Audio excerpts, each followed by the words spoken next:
Welcome back to another episode of James Bond First Watch, and today we are tackling 1979's Moonraker. So yeah, I was coming off a massive high after The Spy Who Loved Me.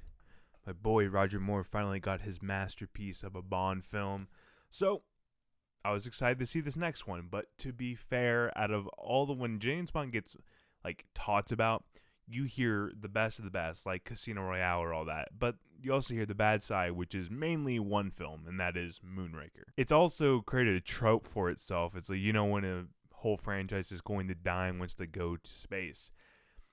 And sitting down watching this movie, I think it was going to be awful. I did not think I was going to like this movie at all, but it kind of did. So yes, the whole space thing and everything that happens in space is crazy in itself, and it's just not enjoyable to watch or fun. Very anticlimactic, and just nothing really happens. But there's some really good things to be had in this movie. First of all, I would also really like to say I really like Hollywood Goodhead, that name.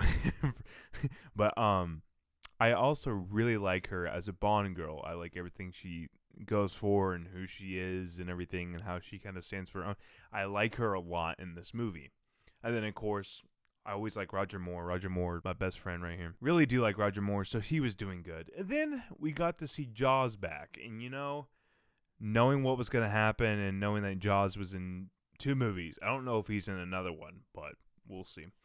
I really like Jaws as a villain and what he represents. It seems like they dumb him down, but I do like how he goes for Bond, but it also leaves it open where he would go against Bond in a scenario. So that was interesting in itself that I really enjoyed. I also enjoy where the places they go. The sets were really cool. Just everything that it had that was the extra stuff is what I enjoyed more. And there's a lot where it failed, though. Where it failed is when Roger Moore was known for this goofiness and how he does these one-liners, right? It works because it's subtle and it's not over the top.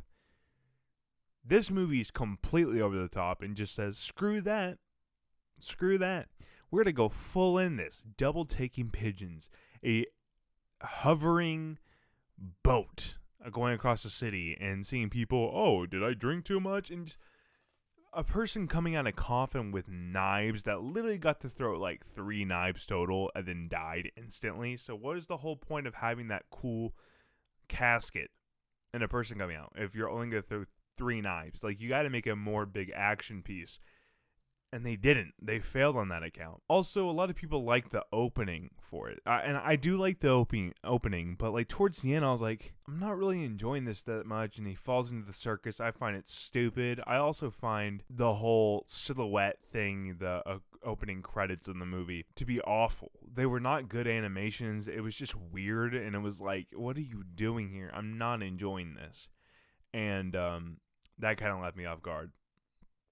But just overall, even the villain, he seems interesting, but then that goes away. And then there's a whole scene with this Russian girl that basically turns into nothing. Oh, I'm going to sleep with you. I used you, and now you're dead. It was like, okay, fine.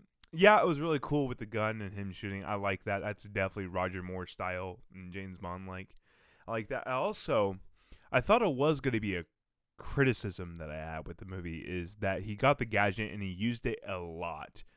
But I take that back, what I was thinking that as a negative. I think that to be a good thing because we only see it once in mostly every movie that we see towards the end and kills the main villain.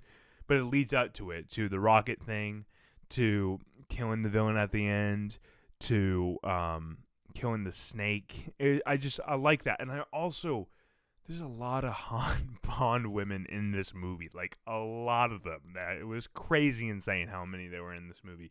So I did enjoy that. But also with the samurai minion, I hated that. And it was just stupid. And it was just why is this needed? It doesn't do anything. It's just why? Why? Seriously.